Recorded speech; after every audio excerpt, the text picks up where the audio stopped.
Hi everyone, welcome to my YouTube channel. আজ আমি তোমাদের জন্য গভর্নমেন্ট অফ ওয়েস্ট বেঙ্গলের তরফ থেকে বের হওয়া সম্পূর্ণ একটি নতুন নার্সিং জবের আপডেট নিয়ে চলে এলাম তোমাদের কাছে। এখানে তোমরা কলকাতার অতি পরিচিত গভর্নমেন্ট মেডিকেল কলেজ অ্যান্ড হাসপাতাল এসএসকেএম মেডিকেল কলেজ অ্যান্ড হাসপাতালে তোমাদের নিয়োগের বিজ্ঞপ্তিটি রিলিজ করা হয়েছে। তো কিভাবে তোমরা তোমাদের অ্যাপ্লিকেশনটি করবে, তোমাদের এখানে এডুকেশন কোয়ালিফিকেশন ইন ডিটেলসে কি চাওয়া হয়েছে, স্যালারি তোমাদের কত রাখা হয়েছে, কিভাবে তোমাদের নিয়োগ হবে, এক্সাম প্রসেসে না ইন্টারভিউ প্রসেসে, এ টু জেড সব রকম আপডেট রয়েছে এই ভিডিওতে। তো তোমাদের আবেদন পদ্ধতিটি দেখার জন্য এবং ডিটেলসে নোটিফিকেশনটি জানার জন্য তোমাদেরকে ভিডিওটি সম্পূর্ণ দেখতে হবে। ভিডিওটি সম্পূর্ণ দেখলে বুঝতে পারবে যে ভিডিওটি তোমাদের জন্য কতটা ইনফরমেটিভ। এবং তোমাদের যতগুলো হোয়াটসঅ্যাপ গ্রুপ আছে প্রতিটি হোয়াটসঅ্যাপ গ্রুপেই এই গভর্নমেন্ট অফ ওয়েস্ট বেঙ্গলের তরফ থেকে যে নার্সিং জবের আপডেটটা শেয়ার করো, যাতে তোমার সব বন্ধু বান্ধবীরা এই আপডেটটি জানতে পারে। যারা এখনও চ্যানেলে নতুন, এই রকম প্রতিনিয়ত নার্সিংয়ের সরকারি বা বেসরকারি চাকরির খবরের আপডেট ও ফর্ম ফিল আপের পদ্ধতি সবার আগে জানার জন্য চ্যানেলটি সাবস্ক্রাইব করে থেকো এবং ভিডিওটি ইনফরমেটিভ মনে হলে একটি লাইক দিয়ে যেও। তোমরা অন দ্য স্ক্রিন দেখতেই পাচ্ছ নোটিফিকেশানটি কিন্তু রিলিজ করা হয়েছে 23/6/2025, একদম লেটেস্ট আপডেট। এবং গভর্নমেন্ট অফ ওয়েস্ট বেঙ্গলের তরফ থেকে institute of post graduate medical education and research Kolkata 244 Acharya Jagadish Chandra Bose road Kolkata 700020 এই অ্যাড্রেসে তোমাদের কিন্তু রিক্রুটমেন্টটি রিলিজ করানো হয়েছে। এবং তোমরা দেখতেই পাচ্ছ তোমাদের কিন্তু জয়েন করানো হবে এসএসকেএম হাসপাতালে। তো চলো তোমাদের নোটিফিকেশনটি ডিটেলসে দেখে নাও এবং অ্যাপ্লাইয়ের প্রসেস কি রাখা হয়েছে সেটিও তোমরা ডিটেলসে দেখতে থাকো। ডিটেলসে অ্যাপ্লিকেশন প্রসেসটা কি রাখা হয়েছে সেটা দেখে নাও এবং তোমাদের যে সিলেকশন প্রসেস সেই সিলেকশন প্রসেস কি টাইপের হবে সেটাও তোমরা একটু ডিটেলসে দেখে নাও।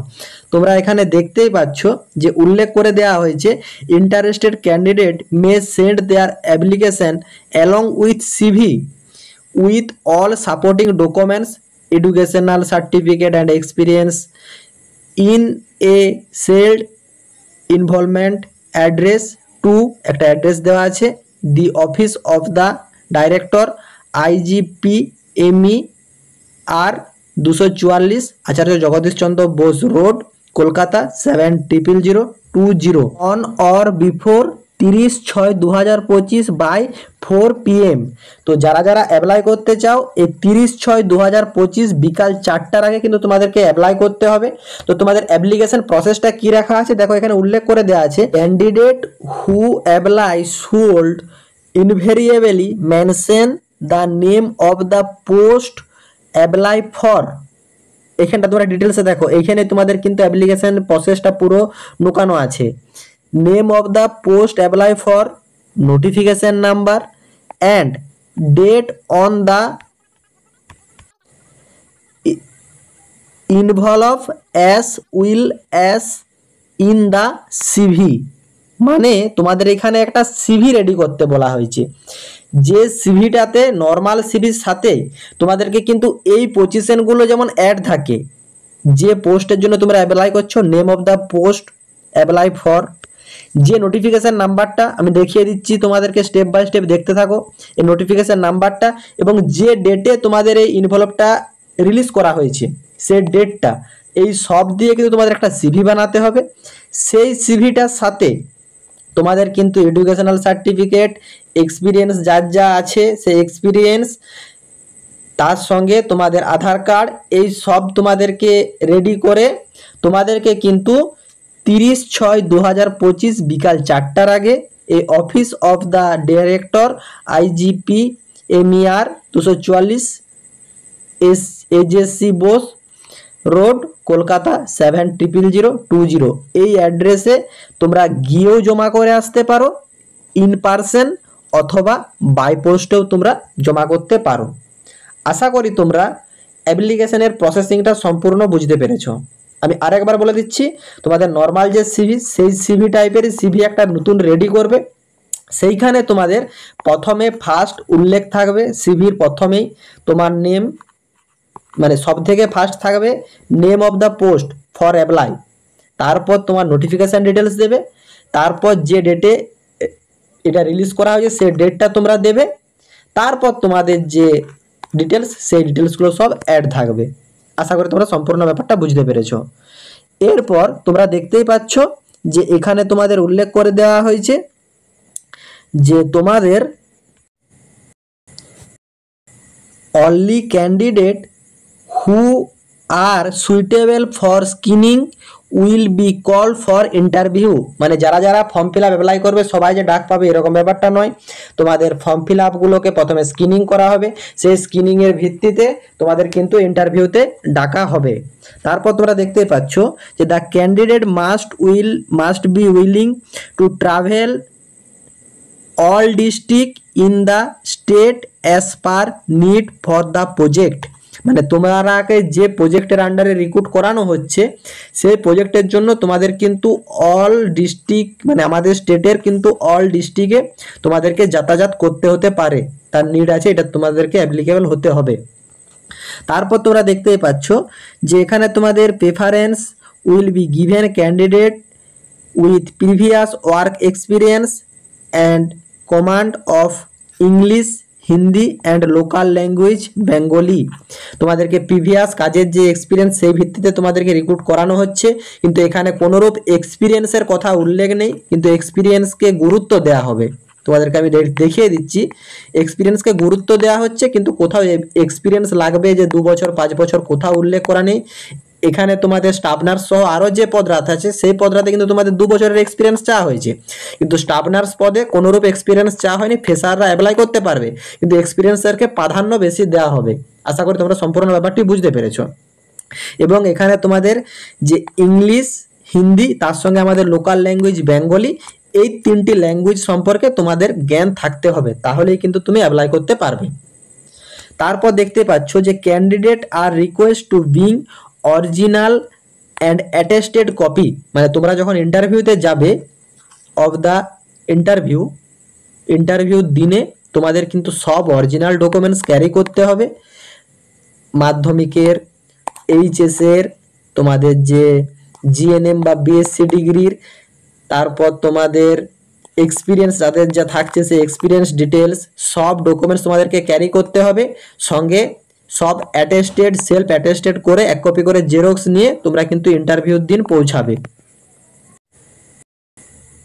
তারপর এখানে দেখতেই পাচ্ছ it may be notice that post is temporary and contractual in nature and for a period till in the end of the project and it may be extended as per need for the project। মানে এখানে তোমাদের উল্লেখ করে দেওয়া হয়েছে তোমরা কিন্তু সম্পূর্ণ কন্ট্রাকচুয়াল এবং টেম্পোরারি বেসিসেই তোমাদের কিন্তু নিয়োগটি করানো হবে। যতদিন তোমাদের কন্ট্রাক্ট মানে প্রজেক্টটা চলবে ততদিন কিন্তু তোমাদের কাজ চলবে। প্রজেক্ট এক্সটেন্ড হলে তোমাদের কিন্তু এটা এক্সটেন্ড করার একটা সম্ভাবনা আছে। মানে তোমাদের টেম্পোরারি বেসে জয়েন করলেও যতদিন কাজ তোমরা কন্ট্রাক্টে জয়েন করছো তার থেকেও এক্সটেন্ড হওয়ার সম্ভাবনা আছে। এবং সবথেকে যেটা বড় কথা এখানে কিন্তু উল্লেখ করে দেওয়া হয়েছে যে candidate who are not found to be suitable performing may be terminate with 1 month period notice.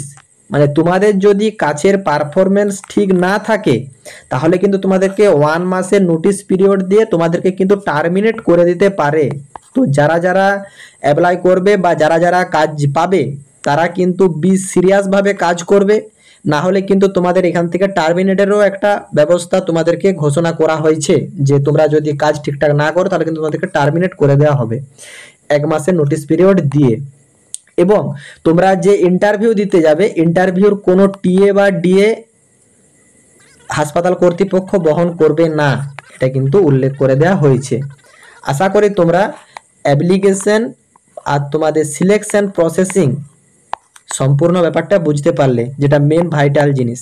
এরপর তোমরা দেখো তোমাদের এখানে নিয়োগ করা হচ্ছে প্রজেক্ট নার্স 3 স্টাফ নার্স পদে নিয়োগ হচ্ছে। তোমাদের শূন্য পদ আছে একটা। এখানে তোমরা BSc nursing from a recognise university and registered with West Bengal state nursing counselling, মানে তোমাদের এখানে বিএসসি ডিগ্রি চাওয়া হয়েছে নার্সিংয়ের উপর, বিএসসি নার্সিং, তার সঙ্গে তোমাদের ডব্লিউবিএনসি রেজিস্ট্রেশন থাকলেই কিন্তু তোমরা অ্যাপ্লাই করতে পারবে, নতুবা পারবে না। দেখো experience candidate will be preferred, এখানে কিন্তু তোমাদের এক্সপিরিয়েন্স ক্যান্ডিডেটকে প্রাধান্য দেওয়া হচ্ছে বলে বলা হয়েছে, কিন্তু কোনোরূপ এক্সপিরিয়েন্স চাওয়া হয়নি। তোমরা পরের যে পোস্টটা আছে রিসার্চ অ্যাসোসিয়েট 3, সেটাতে দেখতে পাচ্ছ এখানে কিন্তু উল্লেখ করে দেওয়া হয়েছে মাস্ট 2 ইয়ারের রিসার্চ এক্সপিরিয়েন্স দরকার, তাহলেই তোমরা রিসার্চ অ্যাসোসিয়েট পদে অ্যাপ্লাই করতে পারবে। কিন্তু স্টাফ নার্স পদে দেখো কোনো এক্সপিরিয়েন্সের কথা উল্লেখ নেই, মানে এখানে তোমরা ফ্রেশার্সরা চাইলে অ্যাপ্লাই করতে পারো, কিন্তু প্রাধান্য দেওয়া হবে এক্সপিরিয়েন্সদেরকেই। আশা করি তোমরা সম্পূর্ণ ব্যাপারটি বুঝতে পেরেছো। এবং তোমাদের আপার এজ লিমিট 35 ইয়ার পর্যন্ত তোমরা অ্যাপ্লাই করতে পারবে। এখানে তোমাদের স্যালারি দেখতে পাচ্ছ 35,560 টাকা স্যালারি রাখা আছে, এবং তোমাদের 27% হাউস রেন্ট অ্যালাউন্স দেওয়া হচ্ছে, মানে তোমাদের কিন্তু অ্যাকোমোডেশন থাকছে।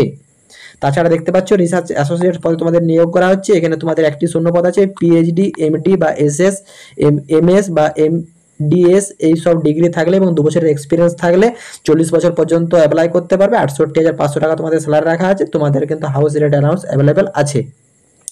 এবং তোমরা দেখতেই পাচ্ছ যারা অ্যাপ্লাই করবে এই নোটিশ নাম্বারটা তোমরা অ্যাড করবে এবং এই ডেটটা তোমরা অ্যাড করবে, আর পোস্টের নাম দেবে প্রজেক্ট নার্স 3 স্টাফ নার্স, বা যারা যারা রিসার্চ অ্যাসোসিয়েট পদে দেবে তারা রিসার্চ অ্যাসোসিয়েট 3 এই পদের নাম তোমরা দিয়ে অ্যাপ্লিকেশনটি করবে। আশা করি তোমরা অ্যাপ্লিকেশন প্রসেস এবং নোটিফিকেশন সম্পর্কে ডিটেলসে বুঝতে পেরেছো। যদি কারো কোনোরূপ কোয়ারি থাকে তোমরা কমেন্ট বক্সে কমেন্ট করো। আর এই রকম জেনুইন আপডেট দেখার জন্য এবং ফর্ম ফিল আপের পদ্ধতি ভালোভাবে বুঝে নেওয়ার জন্য বা দেখার জন্য তোমরা কিন্তু এই অনলাইন জব আপডেট ইউটিউব চ্যানেলটি সাবস্ক্রাইব করে সাথে থেকো। টাটা।